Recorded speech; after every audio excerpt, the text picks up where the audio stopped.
नमस्कार दोस्तों, हर्षित द्विवेदी एजुकेशन में आपका स्वागत है। मेरा नाम है विनीत सागर। देखिए दोस्तों, कोविड-19 जैसा एक फ्लू इंडिया में फैल रहा है। ऑलरेडी कई सारे स्टेट्स में से H3N2 वायरस के केसेस रिपोर्ट हुआ है। तो इसके चलते already Indian medical association health advisory issue कर चुका है। उनका कहना यह है जिनमें सिम्टम्स ज्यादा है उन्हें एंटीबायोटिक्स लेना चाहिए। दो एंटीबायोटिक्स इन्होंने सजेस्ट किया है, एजिथ्रोमाइसिन एंड अमोक्सिक्लाव। तो already pan India respiratory virus surveillance establish कर चुका है। दिसंबर 15 से अब तक का डाटा यह कह रहा है इन्फ्लुएंजा ए H3N2 वायरस के केसेस में इंक्रीज देखने को मिल रहा है। तो जितने लोगों में सीवियर एक्यूट रेस्पिरेटरी इंफेक्शंस देखने को मिल रहा है उनमें आंखों में ऑलरेडी H3N2 वायरस का स्ट्रेन्स प्रेजेंट है। तो H3N2 वायरस के बेसिक सिम्टम्स क्या क्या है? वैसे देखा जाएगा तो नॉर्मल वायरल इंफेक्शंस के जो सिम्टम्स होते हैं ना, वो इसमें भी होता है, जैसे कि cough, nausea, vomiting, sore throat, fever, body ache, diarrhoea etcetera. पर H3N2 वायरल इंफेक्शन में कफ जो है दोस्तों कम से कम 3 हफ्ते के लिए रहेगा। आपका जो फीवर है वो 3 दिन में चला जाएगा, बट कफ जो है 3-4 हफ्ते तक रहने का चांसेस। डॉक्टर्स की तरफ से H3N2 वायरस को कंटेन करने के लिए डूज एंड डोंट्स इशू हुआ है। डूज में आते हैं, एक तो आपको अपने हाथों को रेगुलरली वॉश करना है वाटर एंड सोप के साथ, फेस मास्क पहनना है, क्राउडेड एरियाज को अवॉइड करना है, and you should avoid touching your nose and mouth. कुछ लोगों की आदत है हमेशा मुंह में, नाक में टच करते हैं, वो अवॉइड करना है। और अगर आप खांसते हो, चीखते हो तो आपको नोज एंड माउथ को प्रॉपरली कवर करना है। फिर बहुत ज़्यादा पानी पीना है, यू शुड स्टे हाइड्रेटेड। अगर आपको फीवर एंड बॉडी एक है तो आप पैरासीटामोल ले सकते हैं टेम्परेचर को डाउन करने के लिए। फिर डोंट्स में क्या क्या है दोस्तों? एक तो देखिए, एक दूसरे से हाथ मिलाने की जो आदत है वो कुछ दिन के लिए अवॉइड करना पड़ेगा, जैसे कि कोविड-19 पैंडेमिक के टाइम पर भी ये एडवाइजरी आया था, नमस्ते से काम चलाना होगा।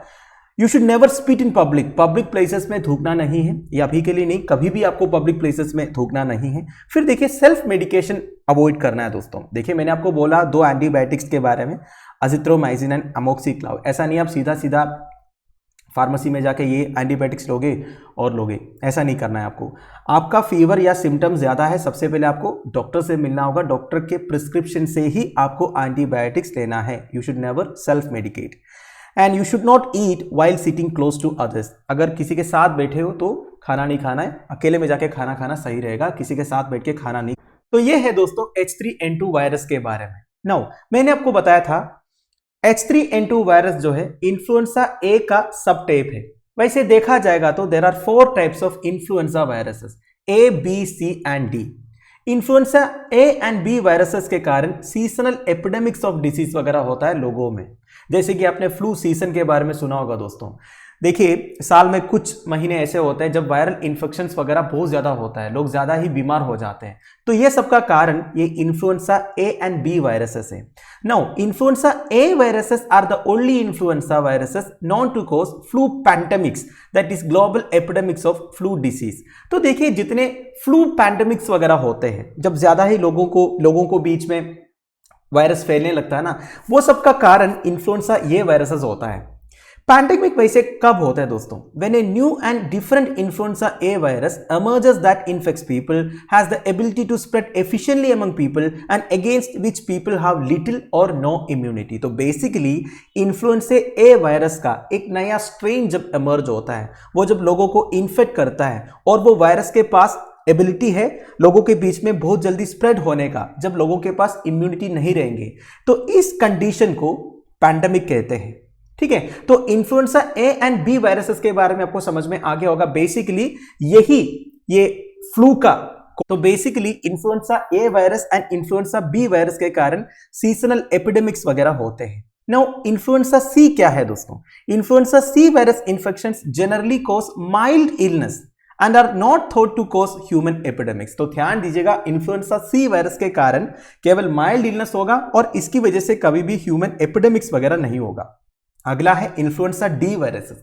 ये प्राइमरली कैटल्स को अफेक्ट करते हैं and are not known to infect और कॉज इलनेस इन पीपल। अभी तक इन्फ्लुएंजा डी वायरसेस जो है ह्यूमंस को इन्फेक्ट नहीं किया है, ये प्रिडोमिनेटली कैटल्स को अफेक्ट करते हैं। नाउ आपने जब भी इन्फ्लुएंजा वायरसेस के बारे में सुना है तो वो वायरस का नाम H एंड N से रहता है, और H के साथ एक नंबर रहता है, N के साथ भी एक नंबर रहता है। ये क्या है H, N and all these numbers? देखिए दोस्तों, इन्फ्लुएंजा ए वायरसेस को अलग अलग सबटाइप्स में डिवाइड किया है based on 2 proteins on the surface of the virus.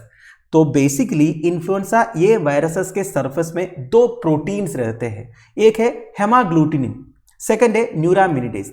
तो basically this H and N stands for haemagglutinin and neuraminidase. Now haemagglutinin का 18 डिफरेंट सबटाइप्स है, 1 से लेके 18 तक, एंड न्यूरामिनिडेज का 11 डिफरेंट सबटाइप्स है, 1 से लेके 11 तक। अब हेमाग्लूटिनिन का कौन सा सबटाइप और न्यूरामिनिडेज का कौन सा सबटाइप का कॉम्बिनेशन हो रहा है एक पर्टिकुलर वायरस में, उसी के हिसाब से वायरस को नाम दिया जाता है। तो H3N2 मतलब क्या है?